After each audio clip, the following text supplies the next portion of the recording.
یہ عزا وہ نائلہ پر فدا تھا، اس طرح در نیا ایک خدا تھا۔ میرا خدا عزا ہے، میرا نائلہ ہے، ہمارا حبل ہے، اس طریقے سے ہر ایک کے الگ الگ خدا بنے۔ اور پھر وہ بیان کرتے ہیں کہ وہ آپس میں معمولی معمولی باتوں سے کس طرح جھگڑا کرتے تھے۔ وہ قتل و غارت میں چالاک ایسے، درندے وہ جنگل میں بے باک جیسے، جو دو شخص آپس میں لڑ بیٹھتے تھے تو سبھا قبیلے بگڑ بیٹھتے تھے۔ وہ بکر و تغلب کی باہم لڑائی، صدی جس نے آدھی انہوں نے گوائی، قبیلے کی کردی تھی جس نے صفائی، ایک آگ دیگر سو عرب میں لگائی۔ یعنی چھوٹی چھوٹی باتوں سے ان کا جھگڑا ایسا ہوتا تھا جس میں ذکر کیا بدر اور تغلب دو خاندان تھے۔ جیسے ہمارے قومیں ہوتی الگ الگ، اسی طرح دو خاندان تھے، ایک خاندان کا نام بدر تھا اور ایک کا تغلب تھا۔ ایک خاندان والے کا اونٹ دوسرے خاندان والے کے کھیت میں چلا گیا اور اونٹ کے مالک نے اس کی نگاہ نہ رکھی، اور جیسے ہی کھیت میں گیا تو کھیت کی مالکن عورت نے اس اونٹ کو چابک لگایا۔ اب جیسے ہی چابک لگایا تو اونٹ کا مالک آیا اور اس عورت کے پستان کاٹ دیا۔ پھر عورت کے خاندان والے آئے اور اس کو قتل کر دیا، پھر اس کے خاندان والے آئے اور اس کو قتل کر دیا۔ وہ بکر و تغلب کی باہم لڑائی، صدی جس نے آدھی انہوں نے گوائی۔ تاریخ میں آتا ہے تقریباً 50 سال تک یہ جنگ چلی ہے اور 70,000 لوگ اس میں مارے گئے۔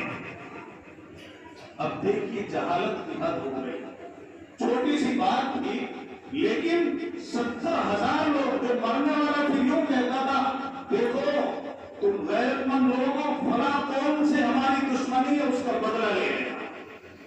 آپ صلی اللہ علیہ وسلم کی آمد سے کچھ سال پہلے یہ لڑائی بند ہوئی۔ پھر لڑکیوں کو دیکھتے تھے، ان کو زندہ دفن کر دیتے تھے۔ مولانا علی تحریر فرماتے ہیں جو ہوتی تھی پیدا کسی گھر میں دختر، جو ہوتی تھی پیدا کسی گھر میں دختر، تو خوف شماتت سے بے رحم مادر، پھر دیکھتی تھی جو شوہر کے تیور، کہیں زندگار آتی تھی اس کو جا کر، وہ کرتی تھی گود نفرت سے ایسے خالی، جنے سانپ جیسے کوئی جننے والی۔ ایسے حالات میں اور بہت تفصیل سے اس کا ذکر کیا ہے، وقت کی کمدامنی ہے، اس کو اتنا بیان نہیں کر سکتے۔ ایسے حالات میں نبی کریم صلی اللہ علیہ وسلم تشریف لائے، اور جب آپ تشریف لائے تو دنیا کا نقشہ ہی بدل گیا۔ اللہ رب العزت نے ان کے اندر ایسی خوبی رکھی تھی، ایسا حسن و جمال تھا کہ جو میرے آقا کو دیکھتا تھا اس کے دل کی دنیا بدل جاتی تھی۔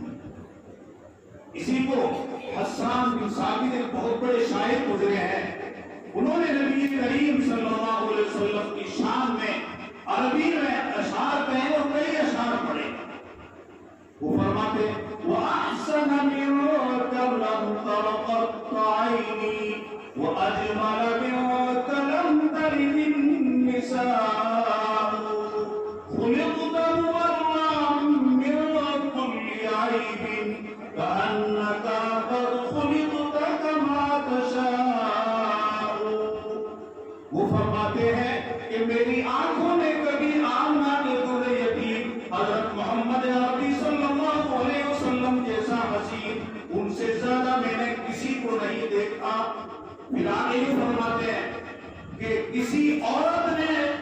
نبی کریم صلی اللہ علیہ وسلم سے زیادہ خوبصورت بچہ نہیں جنا، اور آپ تمام عیبوں سے پاک پیدا کیے گئے اور آپ ایسے بنائے گئے جیسے آپ نے خود چاہا۔ بی بی عائشہ فرماتی ہے کہ اندھیرے کمرے کے اندر جب ہمیں ضرورت پڑتی تھی کہ سوئی کے اندر دھاگا ڈالنا ہے، اندھیرا کمرہ ہے، میں اپنی سوئی کو محمد عربی صلی اللہ علیہ وسلم کی جسم اطہر کے قریب کرتی اور دھاگا سوئی کے اندر ڈال لیتی، اور یوں فرماتی ہے کہ یوسف علیہ السلام کی حسن کو مصر کی عورتوں نے دیکھا تو انہوں نے انگوٹھے کاٹ لیے۔ اگر وہ عورتیں محمد عربی صلی اللہ علیہ وسلم کو دیکھ لیتی تو اپنے دل کاٹ لیتی۔ اور لکھا ہے یوسف کے حسن کو دیکھ کے مصر کی عورتوں نے اپنے انگوٹھے کاٹ لیے تھے، لیکن ایمان نہیں لائے تھے۔ ہمارے محمد رسول اللہ صلی اللہ علیہ وسلم تیرے حسن جمال کو صحابہ نے دیکھا ہے، پہلے ایمان لائے ہیں اور پھر گردنیں لگا لی۔ آپ صلی اللہ علیہ وسلم حسن کے مالک تھے۔ لنا شمس وللآفاق شمس وشمسی طلع۔ Thanks for watching. Don't forget to like, comment, share and subscribe to Al Wahid channel.